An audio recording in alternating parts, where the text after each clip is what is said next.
to the conversation now. To me, what's fascinating is it really is the same everywhere. It's a different take on it. We just went through an education funding fiasco, as far as I'm concerned.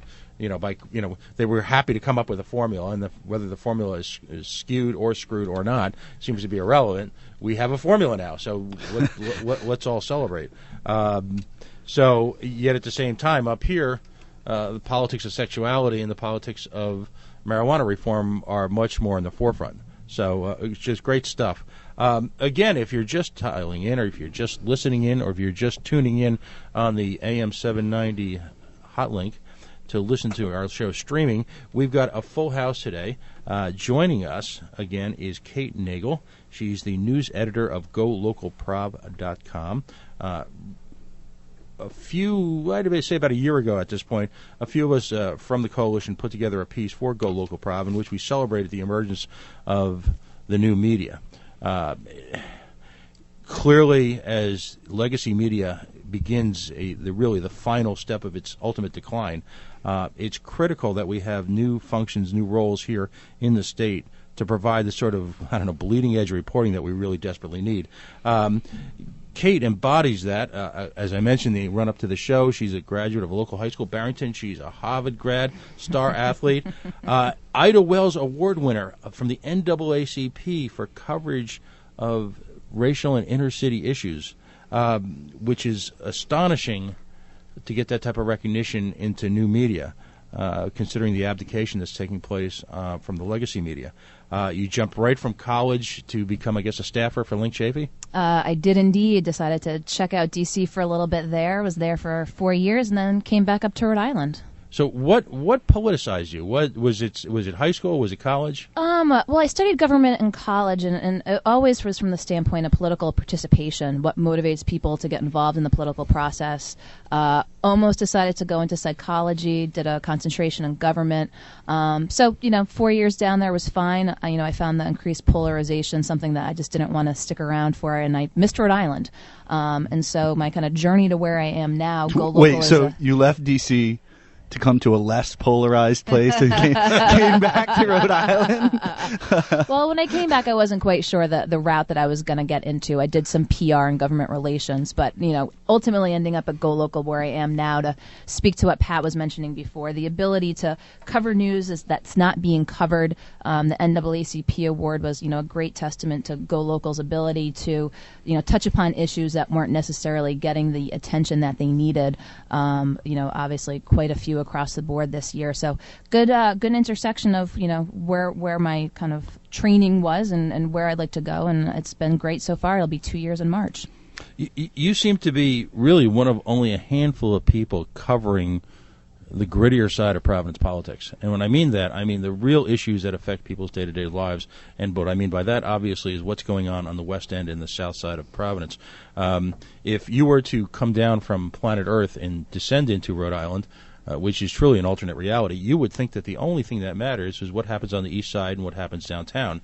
You would feel, if you were looking at legacy media, that there was simply, some great mass of people outside of that, but they had no day-to-day concerns. They had no day-to-day issues. What drew you into that milieu? What drew you into the real side of Providence? Well, I have to say a number of factors. Social media, Pat, plays a huge part into it. Folks who really want to get the word out about what's really happening on the streets. They know that Go Local is an outlet in which to approach us to say, hey, we've got things we want to cover here. So whether it was the Davy Lopes pool when they closed it down and folks said, hey, look, this is a political maneuver here that's going to be at the detriment of the community, we really kind of rolled up our sleeves and said, look, this is about the kids, about something in the south side that folks feel is important. We're going to stay on this.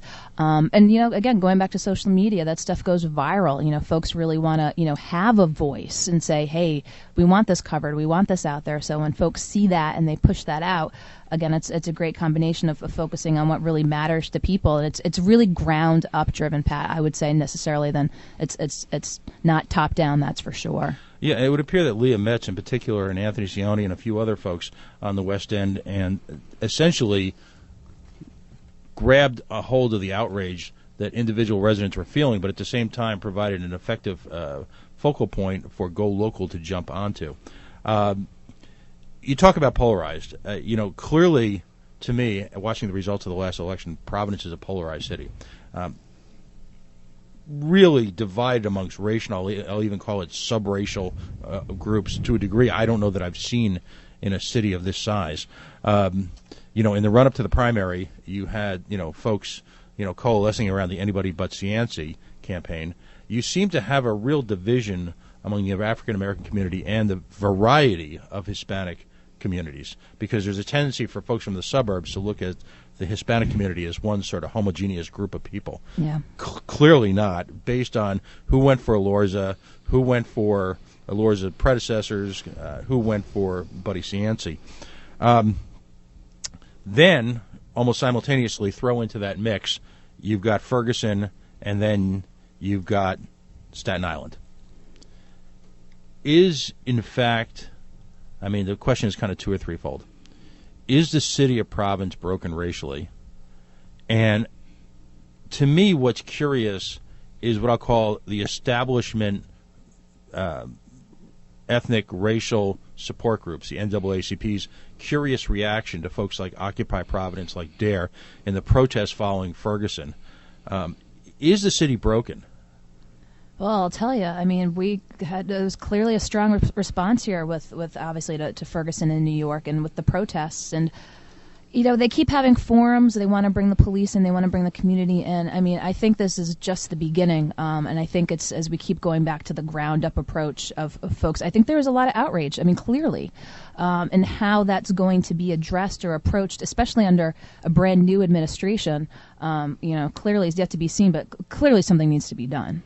I want to read you a quote from Go Local Prov, Jim Vincent. I thought, he's actually reflecting on the great outrage of the great highway shutdown, which many pointed out later on was no worse or actually even better than what goes on outside of Gillette Stadium after a Patriots game. His terminology, I thought that was unfortunate and something I do not condone at all. I do not condone shutting down highways, putting people in jeopardy. I don't think that's productive. Again, there seems to be a disconnect between what I'll call the younger African-American community, the younger activist community, DARE, Occupy, and the NAACP. And it's ironic in the year of Selma that you would have the leader of the NAACP decrying the shutdown of a highway, as inconvenient as might have been. Is the NAACP still relevant in terms of the racial discussion in this town? I would think so. Jim Vincent is an individual who's been around for quite some time. The Occupy and the DARE movements, represent a whole host of ages. So whether that was the vantage point of Jim Vincent himself weighing in on that versus necessarily, I'm sure there are other NAACP members that might necessarily have felt the way that he did. That seemed to be a Jim reaction now. But don't forget, last year the NAACP came out very strongly for the legalization of marijuana. Mm-hmm. Depends on the issues, I would have to say, based on the groups, whether it's Occupy or DARE or the NAACP. Who do you think is in charge? Is there a group that's people are coalescing around to essentially drive civil rights in this town?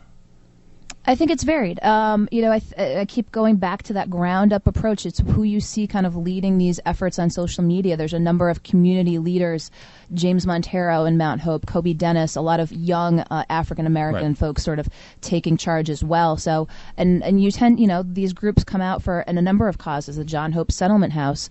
I think there's a new leadership sort of class emerging as well. And it's great to see because there's clearly not a void, but what the goals are kind of still, being sort of fleshed out, especially where things stand right now.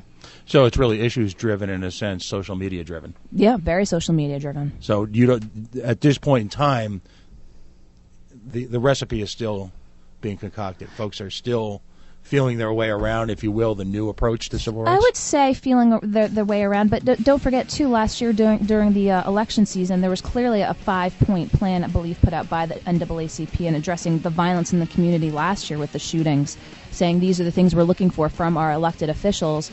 Didn't see a lot of response. I believe Brett Smiley might have been the only one, and this is in Providence, obviously, who signed on to all of those kind of 5 platforms, but they, during the campaign, very much had a coordinated approach as to what they were looking to accomplish.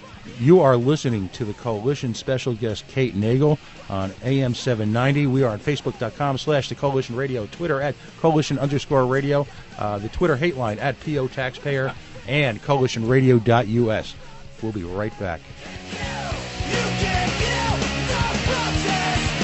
TrueCar is changing car buying forever. Hi, it's Leah. If you use TrueCar, you can find out what others paid for the car you're looking for. So when you're ready to buy a car, just download the TrueCar mobile app or go to TrueCar.com to see upfront pricing and lock in your savings. Then take your guaranteed savings certificate to the TrueCar certified dealer for a hassle-free car buying experience. Some features not available in all states. To see how much you can save on the car you want, go to TrueCar.com. That's TrueCar.com. If you're an individual investor looking for tax-free income, consider municipal bonds. Henyon & Walsh is a leading independent expert in municipal bonds. For over 20 years, they've been helping individual investors like you build bond portfolios. If you have at least $10,000 to invest, call Henyon & Walsh today for your free bond guide. Call 1-800-908-0673. That's 1-800-908-0673. May be subject to local, state, or alternative minimum tax. Henyon & Walsh, Inc., member of FINRA, SIPC. Owning and caring for a home comes with a lot of to-dos. Tune up the furnace, clean the gutters, remodel the kitchen. Whatever your home improvement need, Home Advisor can help you find a pro you can trust to get the job done right. Go to home.homeadvisor.com for instant access to top-rated pros in your area, including electricians, handymen, plumbers, whatever type of home pro you need. And Home Advisor is absolutely free to use. At Home Advisor, you don't have to search through a long list of pros. With just a few clicks, Home Advisor matches you with pros who provide the exact services you need. You can read customer reviews of the pros, even use the cost guide to find out what hundreds of other home projects cost in your area. And because Home Advisor knows it's important to find a pro you can trust in your home, they conduct background checks on their service professionals. It's just one of the reasons more than 25 million homeowners have used Home Advisor. Go to home.homeadvisor.com to find the right pro for your project. That's home.homeadvisor.com. Trying to quit smoking? No luck? Cigarette smoking and tobacco use are the most preventable cause of illness and death in the country. Kodak has been providing effective, respectful, and compassionate treatment, recovery support, and prevention services since 1971. Kodak's trained and certified tobacco treatment specialists use the latest practices and information in a clinical setting that supports your efforts to be tobacco-free. Covered by health insurance, call Kodak today, 275-5037. That's 275-5037. The Brown men's basketball team is back in action Monday, January 5th as the Bears host the UMass Lowell Riverhawks at the Pizzatola Center. Spieth at the free throw line. Bounce past Amaya for the jam. Game time is 7 p.m. and you can get your tickets now by calling the Brown ticket office at 863-2773 or online at brownbears.com. Don't miss the Bears versus the Riverhawks Monday, January 5th at the Pits. Call 863-2773 or go to brownbears.com. Go Bruno! The folks at MyLittleTown.com want to say thank you for making their Garden City store a success this holiday season. This Garden City store will close mid-January, but before it does, you can take advantage of savings of up to 70% off. That's right, the entire store inventory of My Little Town product, frame Red Sox prints, all ornaments, all books, prints, everything is on sale, now up to 70% off. In addition, for every $50 purchase, you can take one ornament off the in-store tree for free. And it has a lot of sold-out items still hanging on it. Everything must go. Quantities are limited, so hurry over today and save big on these great Rhode Island icons. It's a great time to add to your MyLittleTown.com collection with these huge savings. The MyLittleTown.com retail store is located next to LA Fitness in Garden City. If you can't make it over to the Garden City store, you can get the after Christmas special discounts at the MyLittleTown.com website store. MyLittleTown.com wishes everyone a happy and healthy new year. The Chris Plant Show on AM 790 Talk and Business. This is sort of an adjunct of the Democrat Party, the CASA outfit that orchestrated, community organized up the buses, contacted people, had them show up and bust them up to Washington and handed them American flags. Equally sized American flags come from, they all came out of the same box because the Obama White House is orchestrating. Chris Plant and his unique worldview. Weekday mornings at 10 on AM 790 Talk and Business. Your home for Yankees baseball. Now, back to the Coalition on AM 790 Talk and Business. Join in the conversation at 437-5000 or 888-345-0790. And we are back, the Coalition on AM 790, your source for news and business. CoalitionRadio.us at Facebook.com/The Coalition Radio. The mighty Twitter, Coalition_Twitter, and of course the Twitter hate line, the PO taxpayer. That would be me.